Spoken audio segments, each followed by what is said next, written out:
Hello! For my part of the jigsaw for this class, I researched ADHD, which stands for Attention Deficit Hyperactivity Disorder.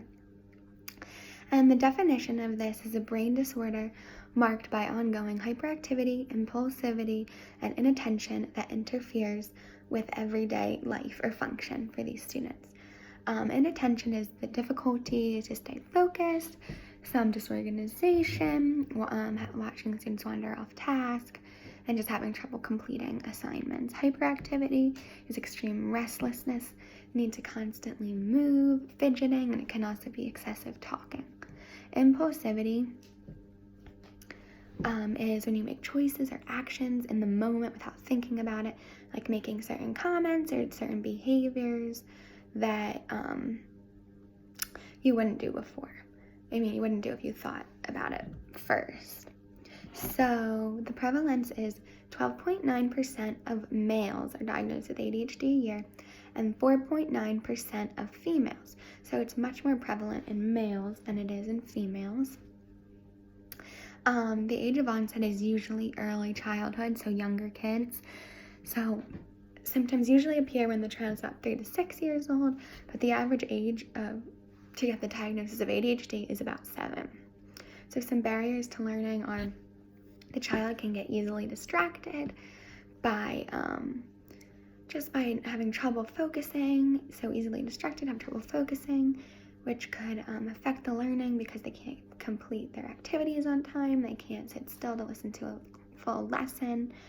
They may need help with impulse control when they talk excessively in class or call out or make choices that aren't the best, and they have trouble paying attention to what the teacher is saying, and they might not be able to learn and understand because they're focused on something else, and they have difficulty sitting still, a lot of fidgeting, and squirming can happen too. So interventions for teachers.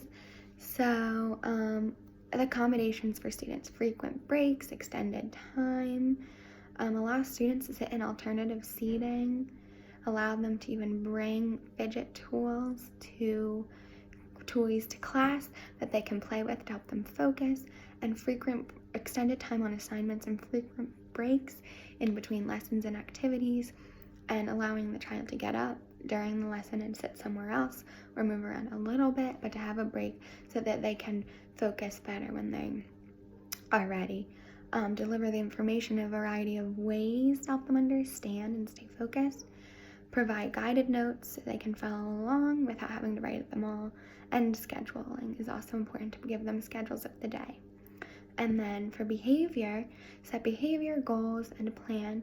The token economy can help, where if the child can work towards getting a break if they do this assignment, or if they're working on this, or they have this many good days, or they're doing what they're supposed to be doing, they can work for that in a behavior chart. For parents, it's important for the parents and the teachers to communicate, to talk about what's happening at school and what's happening at home too, and just to be able to compare and talk about what's going on with the child and what's helping and what's not.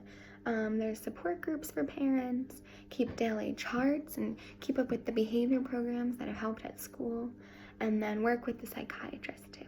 And some medical interventions are medication. Many children are prescribed medicine, and also therapy can be helpful. Thank you.